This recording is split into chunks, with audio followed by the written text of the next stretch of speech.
तो नमस्कार दोस्तों, आज मैं आपको 4 ऐसे क्वेश्चन करवाने वाला हूं जो अभी एसएससी सीजीएल ने 2020 के टायर 1 के एग्ज़ाम में पूछे हैं।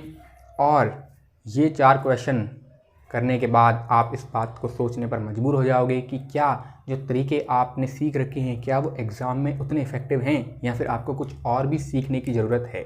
तो आइए देखते हैं इन 4 क्वेश्चन को बारी बारी से। पहला क्वेश्चन जो कि बहुत ज़्यादा आसान है, आपकी स्क्रीन पर ये रहा। आप इस वीडियो को पॉज करिए और इसे अपने तरीके से सॉल्व करने की कोशिश करिए। उसके बाद मैं बताऊंगा कि कैसे इसको करना है। अब आप सोच रहे होंगे कि इस क्वेश्चन में क्या था, ये तो बहुत आसान है, लेकिन आइए देखते हैं कि सही तरीका क्या है।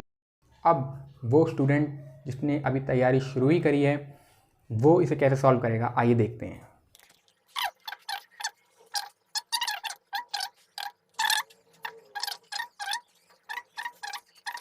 अब जिसने तैयारी करना शुरू ही करा है वो इसे कैसे अप्रोच करेगा सॉल्यूशन। वो बोलेगा कि एमपी और एसपी को देखते हैं। पहले बोला हुआ है, मान लेते हैं कि एमपी 100 है और डिस्काउंट दिया 12% का। 12 इसमें माइनस कर दूंगा तो हो जाएगा 88। लेकिन क्वेश्चन में तो 88 की वैल्यू दी हुई है 176, यानी 2 से मल्टीप्लाई किया हुआ है, तो यहाँ भी 2 से मल्टीप्लाई कर देंगे 200। एमपी आ गया 200। अब देखते हैं, अब देखिए सीपी और एमपी क्या दिया हुआ है। तो देखिए बोला हुआ है कि अगर कोई डिस्काउंट नहीं दिया तो प्रॉफिट 25% है। इसका मतलब ये है कि अगर सीपी 100 है तो एमपी 125 है, यानी कि ये 4 है तो ये 5 है। लेकिन अभी हमने निकाला कि 5 की वैल्यू तो 200 है, तो 4 की वैल्यू कितनी होगी, मतलब 40 से मल्टीप्लाई हो रहा है तो यहाँ भी 40 से मल्टीप्लाई कर देंगे, तो 4 की वैल्यू कितनी होगी 160। तो ये है हमारा आंसर 160। ये वो अप्रोच है जब आपने तैयारी करनी शुरू करी है, तो ये अप्रोच है। अब एक वो अप्रोच देखते हैं जो कि आपको लगता है कि आप एडवांस तैयारी कर चुके हैं, तो कैसे करेंगे। तो आपने देखा होगा कि ऐसे क्वेश्चन का एक डायरेक्ट फार्मूला होता है, वो मैं लिख देता हूँ। 100 minus discount percent 100 plus profit percent equal to CP और एमपी का रेशियो। यही होता है। 100 माइनस डिस्काउंट परसेंट कितना है 88, 100 माइनस 12 88, और 100 प्लस जो एक्चुअल प्रॉफिट परसेंट है वो आपको नहीं दिया हुआ है। ये जो दिया हुआ है वो दिया हुआ है नो डिस्काउंट प्रॉफिट दिया हुआ है, तो एक्चुअल प्रॉफिट आपको नहीं दिया हुआ। सीपी और एमपी का रेशियो दिया हुआ है, no discount then profit equal 25%, इन सीपी एमपी का रेशियो दिया हुआ है, हो जाएगा 4 से 5। सॉल्व करेंगे आपसे, प्रॉफिट की वैल्यू आ जाएगी 10%, यानी प्रॉफिट 10% आ गया। अब प्रॉफिट होता क्या है, सीपी से एसपी, यानी 10% यानी 100 से 110 है, यानी 10 से 11 है। लेकिन क्वेश्चन में 11 की वैल्यू 176 गिवन है। एसपी तो मतलब 16 से मल्टीप्लाई करा है, तो यहाँ भी 16 से मल्टीप्लाई कर देंगे और आंसर आ जाएगा 160। अगेन 160 हमारा आंसर आ गया। लेकिन क्या आपको लगता है कि एग्ज़ाम में हमें ऐसे ही करना चाहिए? मेरे कहने का मतलब ये है कि जिस तरीके से कंपटीशन बढ़ रहा है, टाइम मैनेजमेंट बहुत बड़ी चीज़ हो गई है, और जब से टीसीएस ने एग्ज़ाम में पेपर सेट करने शुरू करे हैं तो बहुत ज़्यादा कैलकुलेटिव आ रहा है। तो ऐसे कैलकुलेटिव में इतने आसान से क्वेश्चन के लिए भी इतना टाइम मुझे नहीं लगता कि वर्थ है। तो ऐसे में हमें क्या करना चाहिए? करना ये चाहिए कि मैं आपसे ये नहीं कह रहा कि आप बेसिक मत सीखो या एडवांस तरीके मत सीखो, सारे तरीके सीखो, लेकिन कॉमन सेंस के साथ। कॉमन सेंस को अपने पास रखो, क्योंकि बहुत सारे क्वेश्चन ऐसे हैं जो कि कॉमन सेंस लगा के बहुत आसानी से सॉल्व हो सकते हैं। तो तरीके आप सारे सीखो, बेसिक बहुत ज़रूरी है, बिल्कुल सीखिए, लेकिन कॉमन सेंस भी रखिए। इस क्वेश्चन में आप बोलेंगे कॉमन सेंस क्या चीज़ है, तो मैं आपको बताता हूँ। एक एग्जांपल से मैं आपको बताता हूँ। एग्जांपल मान लीजिए आपसे बोला हुआ है कि आप 25% of x is equal to 14,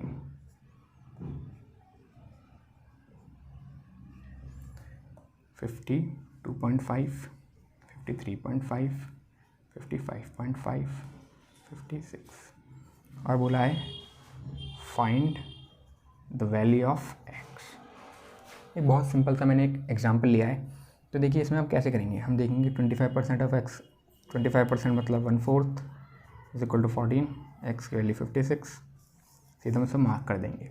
और यही हमारी शुरू से आदत भी बन गई है, हमने देखा अरे ये तो हमें आता है, चलो सॉल्व करने लग जाओ और आंसर निकाल दो। लेकिन आप देखोगे अगर थोड़ी सी कॉमन सेंस आप यूज़ करोगे, आप देखोगे कि किसी नंबर का x का 25% निकालना है और वैल्यू इंटीजर में आई है, पॉइंट में नहीं आई है। 25% मतलब क्या होता है, 1/4, यानी उसको 4 से डिवाइड करना है। कोई नंबर है उसको 4 से डिवाइड करना है और वैल्यू जो आ रही है उसको पॉइंट में नहीं आ रही है।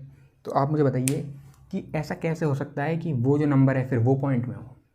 नहीं हो सकता, क्योंकि पॉइंट में अगर कोई नंबर होगा उसको आप 4 से डिवाइड करोगे तो पॉइंट में ही आंसर आएगा। अगर वो पॉइंट में नहीं होगा तब आप उसको 4 से डिवाइड करोगे, तब पॉइंट में आ भी सकता है और नहीं भी आ सकता। लेकिन इन्होंने ये कह दिया कि पॉइंट में है ही नहीं आंसर, 14 है, तो ये कैसे पॉइंट में हो सकता है? ये पॉइंट में नहीं हो सकता, तो आपको ये सॉल्व करने की ज़रूरत नहीं पड़ती। आप सीधा कहती है पॉइंट में, ये पॉइंट में, ये पॉइंट में, ये पॉइंट में नहीं है, ये आंसर है।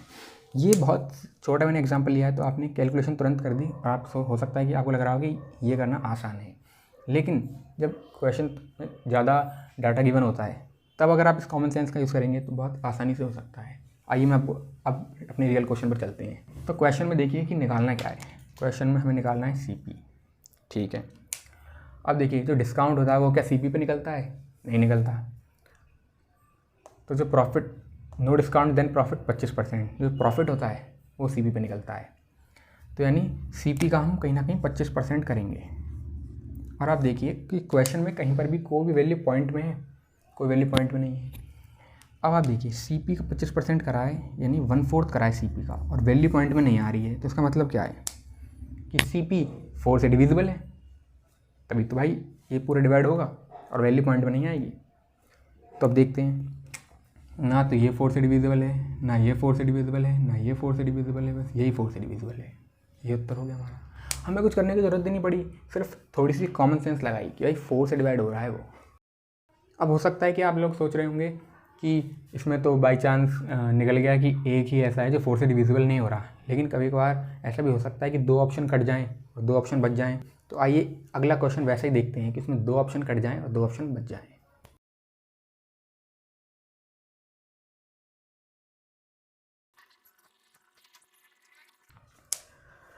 तो ये रहा हमारा अगला क्वेश्चन। इसमें हम देखते हैं कि कैसे करेंगे।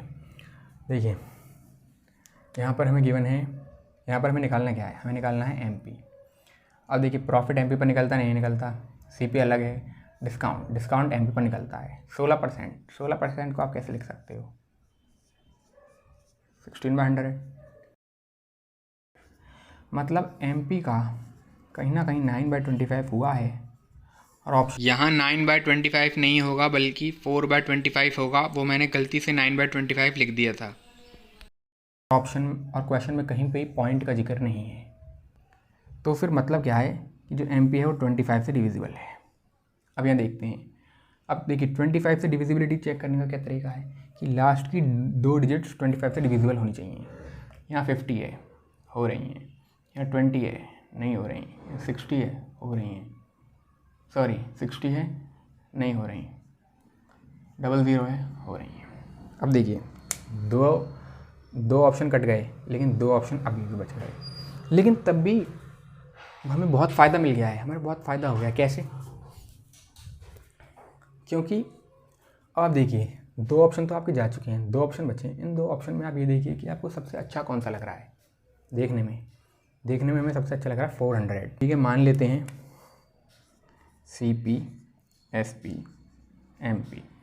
MP मान लिया हमने 400। CP दिया हुआ है 280 और हमें बोला क्या है कि 20% का प्रॉफिट होगा। 20% का प्रॉफिट कितना होगा? 10% 28, 20% 56, तो हो जाएगा 336। अब क्या बोला है, जो डिस्काउंट है वो 16% है। इसका 16% कितना हो जाएगा? 64 इसमें से माइनस करेंगे तो क्या आएगा? 336। मतलब यही वैल्यू दोबारा आ गई, तो मतलब हमने सही करा है।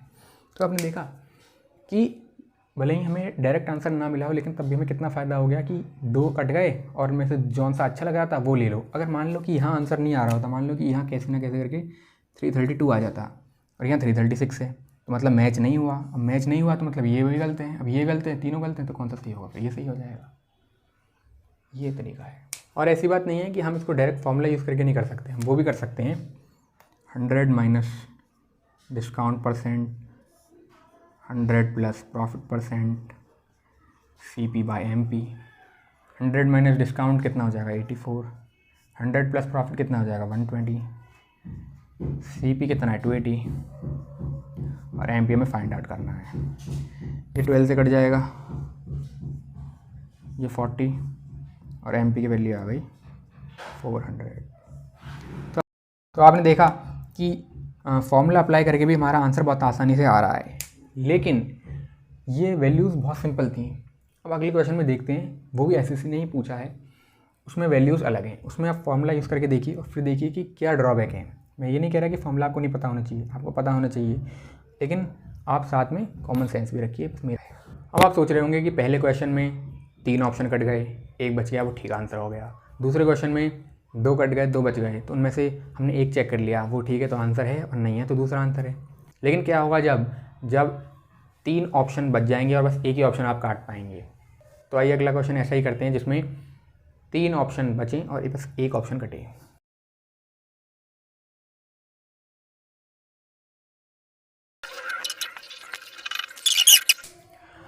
अब देखिए ये रहा हमारा क्वेश्चन। CP 250 है, प्रॉफिट 20% है, डिस्काउंट 36% है, MP फाइंड आउट करना है। तो अब आप कैसे करेंगे? अगर आप बिल्कुल बिगिनर हैं और आपने ऐसे करना शुरू कर दिया कि MP को 100 मान लेते हैं, फिर SP निकल जाएगा 64 क्योंकि 36% का डिस्काउंट है, और फिर CP 20% यहाँ गेन होगा। ऐसे करके अगर आप करने लगे तो भाई बहुत देर लग जाएगी। करके देख सकते हो आप ट्राई। अब अगर आपको लगता है कि मैं फॉर्मूला यूज़ करूँगा तो फॉर्मूला भी यूज़ करके देख लेते हैं। 100 minus discount percentage 100 plus profit percentage CP MP। 100 minus discount 64, 100 plus profit 120, CP 250 और MP पता नहीं। ये अब कट जाएगा 8 पे, ये 15 पे, उसके बाद MP की वैल्यू निकल जाएगी 250 इंटू 15 बाय 8। आप कर लो कैलकुलेशन। कहने का मतलब ये है कि कितना टाइम लग गया, क्योंकि ये टाइम हमारा बच सकता था। आइए देखते हैं कि आप कॉमन सेंस का यूज़ करके कैसे कर सकते हैं। देखिए हमें निकालना MP है, MP निकालना है। प्रॉफिट MP पे लगता है नहीं, डिस्काउंट MP पे लगता है। 36% का यानी 36/100। 36% को कैसे लिख सकते हैं 9/25। और जहाँ पे क्वेश्चन में है कि कहीं पर पॉइंट का कुछ जिक्र है नहीं, तो मतलब जो MP है वो 25 से डिविजिबल कम्प्लीटली होगा। अब देखते हैं 25 से डिविजिबिलिटी चेक करने का मैंने आपको तरीका बताया। लास्ट की 2 डिजिट्स चेक करेंगे, तो ये 50 है, डिविजिबल हो रही है। ये 05 है, डिविजिबल नहीं हो रहा। 75 डिविजिबल हो रहा है, और ये भी 75 है, ये भी डिविजिबल हो रहा है। आपने देखा कि बस एक ही ऑप्शन आप काट पाए, अब बचे हुए 3। अब 3 में से आप ऐसे नहीं कर सकते कि कोई सा एक ले लें, क्योंकि हो सकता है कि वो ना निकले तो फिर बचेंगे 2, फिर एक और लेना पड़ेगा, क्वेश्चन लंबा हो जाएगा। तो अब क्या कर सकते हैं, यूनिक तरीका बताता हूँ कि कैसे कर सकते हैं। ये देखिए यहाँ 8 है और यहाँ 15 है, यहाँ 250 है और यहाँ MP है। यहाँ तो आप डायरेक्ट यहीं से देख सकते थे कि 8, 15 और 8 कम्प्लीटली जा नहीं रहे, तो जो MP की वैल्यू आएगी वो पॉइंट में आएगी। या फिर अगर ऐसे नहीं कर सकते हैं तो आप ऐसे करके देख लो, क्रॉस मल्टीप्लिकेशन करके, कि 8 है वो 250 को पूरे डिविजिबल नहीं कर सकता ना, 15 को कर सकता, तो जो वैल्यू आएगी वो पॉइंट में आएगी, जो हमारा MP आएगा वो पॉइंट में आएगा। अब आप देखो ये पॉइंट में है नहीं है, ये पॉइंट में है नहीं है, बची क्या है। तो कहने का मतलब ये है कि अगर आपने कोई भी एक तरीका सीख लिया है, आपने सोचा बेसिक सीख लिया, अब तो बस नंबर बढ़िया आएंगे, तो आप गलत हैं। और आपको लगता है कि आपने बस एडवांस सीख रखा, बेसिक नहीं सीख रखा, तो भी गलत है। और अगर आपको लगता है कि चलो भाई अब तो मैंने कॉमन सेंस सीख ली, सारे क्वेश्चन कॉमन सेंस से निपटा दूंगा, तो भी गलत है। आपको चाहिए इन तीनों का हाइब्रिड। जी हाँ, क्योंकि कई सारे क्वेश्चन में एक दूसरे के सप्लीमेंट्री हैं, ये कॉम्प्लीमेंट्री नहीं है, सप्लीमेंट्री हैं। ये दो एक दूसरे की हेल्प करते हैं, और हेल्प करके आप देखिए कितनी आसानी से आपने इसको सॉल्व कर लिया। वरना इसको आप यहाँ डिवाइड करते तो 468.75 आता, काफ़ी टाइम लग जाता। मैं ये नहीं कह रहा कि नहीं आ सकता था, आप कैलकुलेशन करते काफ़ी टाइम लग जाता। और इसमें आप अप्रॉक्सीमेशन भी नहीं कर सकते थे, क्योंकि देखिए यहाँ 468.75 है, 475 है, कितना क्लोज है। जैसे मान लो मैं इसको ले लेता कि ये 240 कम्प्लीटली डिविजिबल है, तो 8 30 या 240, 30 इंटू 15 450, मतलब 450 के आसपास आता। तो ये भी हो सकता था, ये भी हो सकता था, ये तो फिर कट जाता, लेकिन फिर आप फंस जाते। बात तो बस यही है कि आपको ये तो पता है कि क्वेश्चन कैसे करना है और आप आंसर निकाल लेते हो आराम से, लेकिन आपको ये सीखना ज़रूरी है कि कौन से क्वेश्चन में कौन सा तरीका यूज़ करना है। एग्ज़ाम में बहुत सारे तरीके होते हैं, तो उसमें कौन सा यूज़ करना है, किन दो की हेल्प लेनी है, कब किसको यूज़ नहीं करना, किसको यूज़ करना है, ये सब चीज़ें आपको सीखनी होंगी। मुझे लगता है कि बहुत ज़रूरी है आपके मार्क्स इम्प्रूव करने के लिए इस कॉम्पिटिटिव वर्ल्ड में 2021 में, क्योंकि यहाँ पर आपने देखा होगा कट ऑफ स्काई रॉकेटेड हो रही हैं। तो आपको अलग अलग तरीके चाहिए जिससे आप कैलकुलेशन जल्दी करें और TCS के कैलकुलेटिव क्वेश्चंस को आसानी से सॉल्व कर सकें। अब हो सकता है कि आपके दिमाग में ये हो कि पहले क्वेश्चन में 3 कट गए थे, दूसरे क्वेश्चन में 2 कटे, तीसरे क्वेश्चन में बस एक ही ऑप्शन काटा था। तो अब एक ऐसा क्वेश्चन हम काट ही ना पाएँ, उसमें क्या करेंगे? तो उसमें मैं आपको बताता हूँ। अगला क्वेश्चन ये रहा आपकी स्क्रीन पर।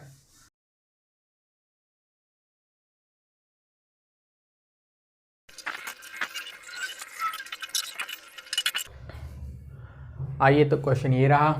इसमें हमें सी पे फाइंड आउट करना है। Gain 25%, discount 20%, MP 180। हमने देखा होगा कि 4 क्वेश्चन सेम ही टाइप के थे, सेम ही फॉर्मूला यूज़ होना है, लेकिन चारों में हमने एक अलग तरीका लगाया आंसर तक पहुंचने के लिए। अब देखते हैं इसको आप सॉल्व कैसे करेंगे।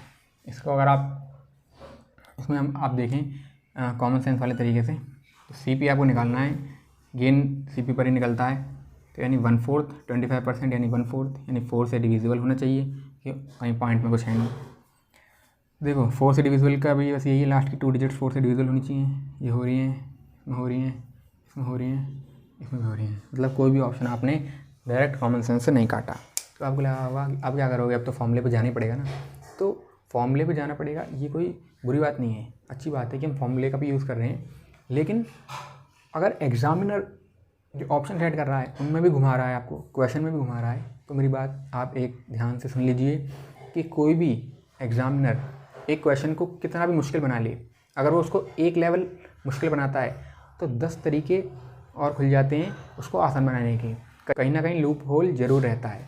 तो इसमें लूप होल क्या है, इसमें आप देखिए कि जो MP है वो क्या है, 180 देखते ही आपको सबसे पहले याद आ जाना चाहिए था कि सम ऑफ डिजिट्स कितनी है, 9।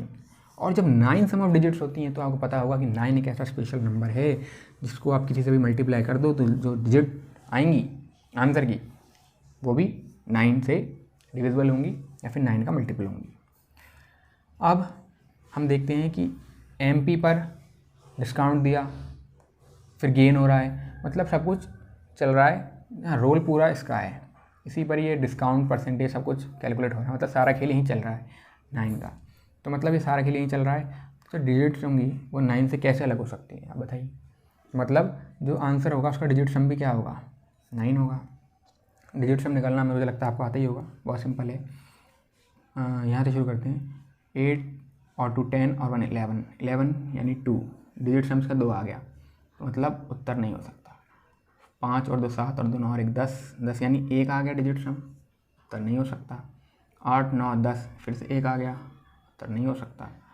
अब उत्तर यही होगा, लेकिन फिर भी आप चेक कर सकते हैं, 5 और 2 7 और 2 9, तो यही उत्तर है। तो आपने देखा कि बहुत सारे तरीके होते हैं और ये कोई बहुत मुश्किल तरीके नहीं है, बहुत सिंपल होते हैं। बस बात ये है कि आपने इनकी प्रैक्टिस नहीं करी होती तो आपसे एग्ज़ाम में अप्लाई नहीं हो पाती। और ऐसा नहीं था कि हम इसको फॉर्मूले से नहीं कर सकते थे, फॉर्मूला भी वही फॉर्मूला तो है ही सदाबहार, उसमें तो मैंने आपको बताया ही कि 100 प्लस प्रॉफिट परसेंटेज CP/MP। इस फॉर्मूले का भी यूज़ करते तो भी आंसर आ जाता, लेकिन आप देख सकते हैं कि कैलकुलेशन लंबी हो जाती है। 100 - D आप करते फिर 80 आता, 125 आता, CP आपको निकालना था, MP 180 आता। अब आप इसको सॉल्व कर लो, पहुँचोगे यहीं पे। तो जब हम आसानी से पहुँच रहे हैं तो हमें कोई इनाम तो नहीं मिल रहा ना कैलकुलेशन करने के लिए, या फिर हमें एक्स्ट्रा मार्क्स तो नहीं मिल रहे, क्योंकि इस सब्जेक्ट का जो नाम है वो मैथमेटिक्स नहीं है, इसका नाम है क्वांटिटेटिव एप्टीट्यूड। ये आपकी एप्टीट्यूड को चेक करता है, ये देखता है कि आपकी एबिलिटी क्या है कि आप जल्दी से जल्दी आंसर तक पहुँच जाओ, क्योंकि आंसर आपके सामने ही होता है, तो आपको उस तक पहुँचना होता है। तो क्यों ना हम इस चीज़ का फ़ायदा उठाएं और जल्दी से जल्दी आंसर तक पहुँचें और ज़्यादा से ज़्यादा मार्क्स स्कोर कर पाएँ। तो फ़िलहाल आज के लिए इतना ही। अगर आपको कोई डाउट है या कुछ पूछना चाहते हैं तो नीचे कमेंट कर सकते हैं। मिलेंगे अगली वीडियो में और इस तरीके से कुछ नए कॉन्सेप्ट्स और नई तरकीबों के साथ। फ़िलहाल